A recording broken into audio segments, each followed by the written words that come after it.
You must be the Monopoly guy. Hey, thanks for the free parking. Hello, my name is Kerrioth, and this is probably going to be a shorter video because it's really goddamn hot. This room is like a sauna, and having turned the fan off, I'm immediately about to die.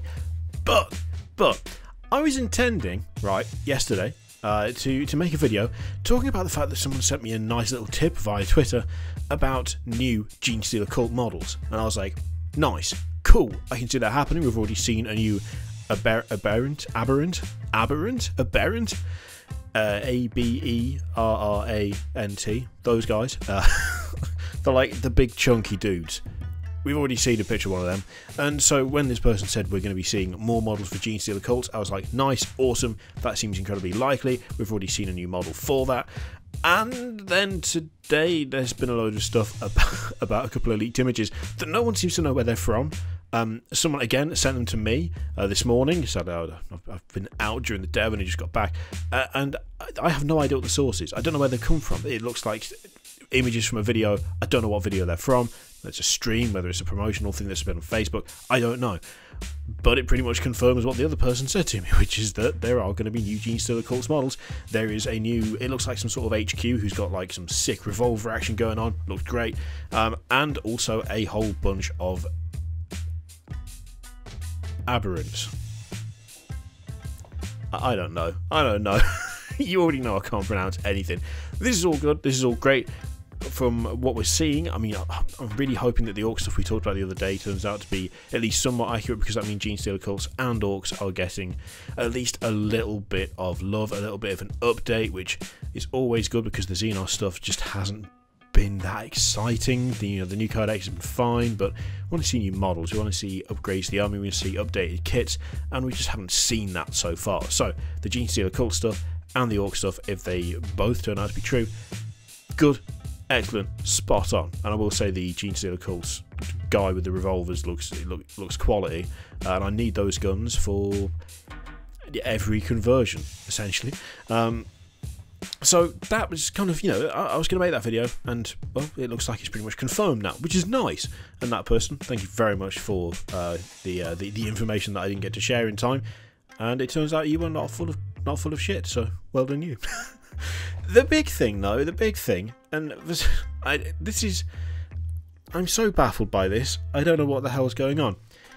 The other surprise that I had whilst I was out at lunch with my wife was I got back and there was so many comments and so many like pokes and have you seen this and what do you think of this?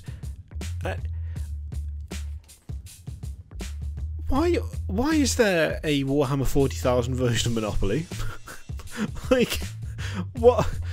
In terms of possible crossovers, I'm going to be honest and say that is one that never,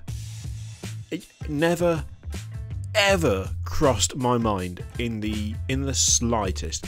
We've talked over the past year or so, one way or another, about various box sets that Games Workshop have done, various skirmish games, the likelihood of things like Rogue Trader, the likelihood of things like the Forgebane box, boxes that don't have Space Marines in them, that have got different factions, all of that stuff. We've talked about all of this stuff. We've talked about how likely it is, how unlikely it is. We've talked about the possibility of these things happening, the way that Games Workshop seems to be moving out and trying to make things more interesting. They seem to be making a distinct effort to switch it up, to change things around, to really push the boat out, push the envelope. We've had mental releases like the Ardeneth Deepkin, the Mad Sea Elves. This is all stuff that's years ago you would never have convinced me that these things could be true, and yet they are now. And yet still, despite all of that, despite the great strides that have been made, the changes that have been implemented, the overall way that Games Workshop handles itself, nothing could prepare me for Monopoly Warhammer 40,000. Here's the thing, I'm not saying it's a bad idea, necessarily. I just don't have any idea what the two franchises could possibly come up with when smashed together. I mean, what properties do you buy?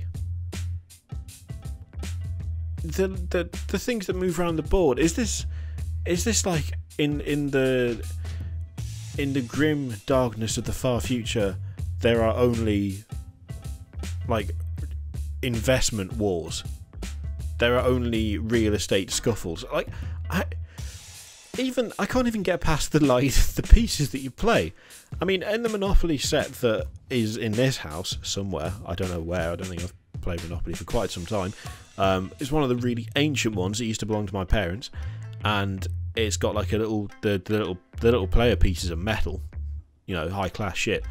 You've got the dog, you've got the battleship, the little top hat, the race car, the iron, I think, is another one that is in our set at least.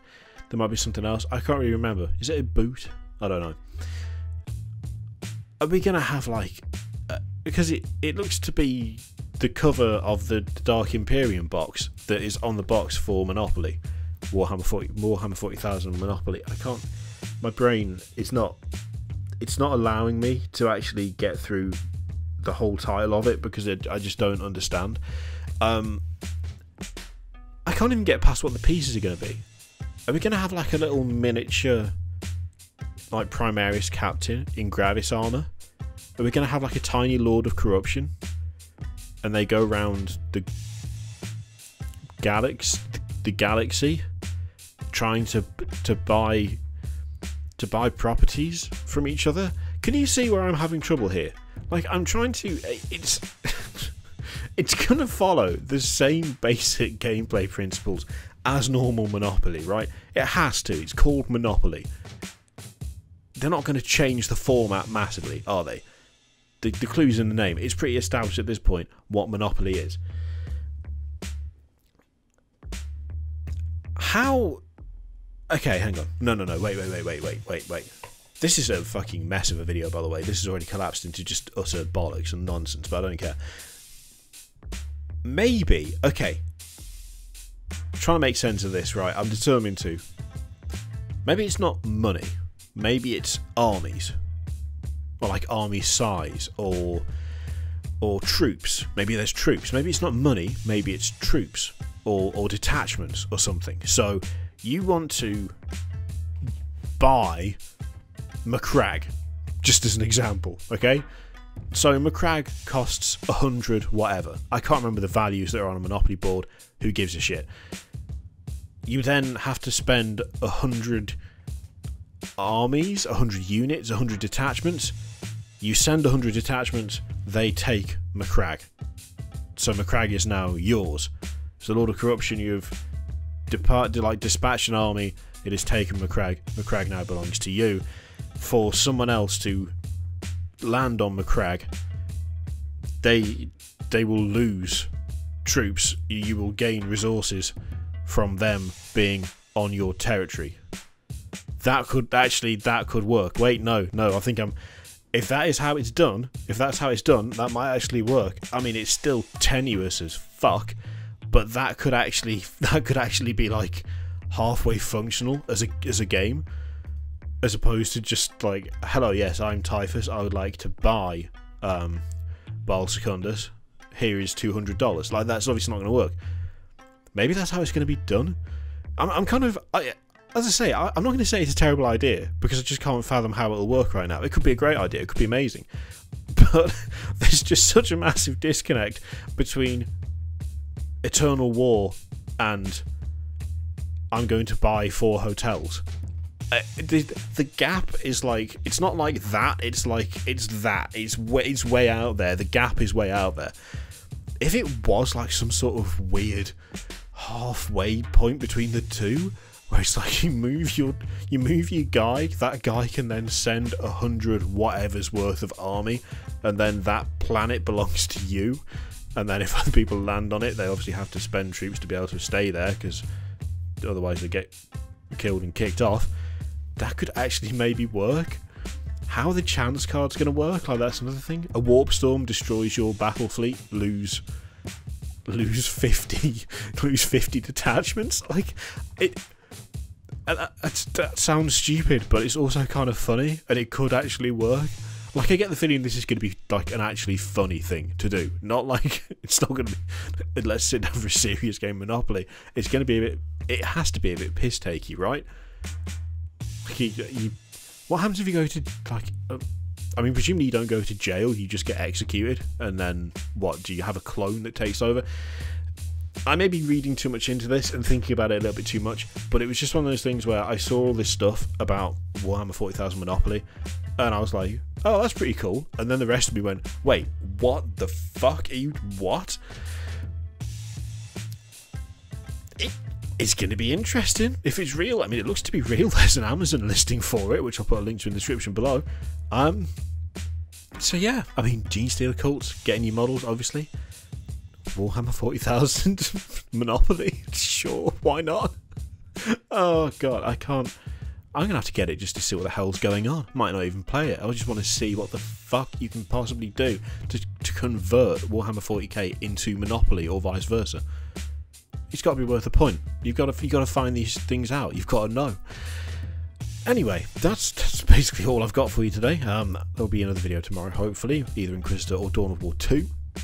One of the two, maybe both, who knows. Yeah, what do you reckon? Do you think Monopoly's going to be hilarious or terrible? How could it even work? Do you think it will work? Who knows? Let me know in the comments down below. In the meantime, feel free to click either the video, Patreon, subscribe, all of that shit. Click it if you like, don't click if you don't want to. And I will see you for the next one with my special guest, the Monopoly Man or something.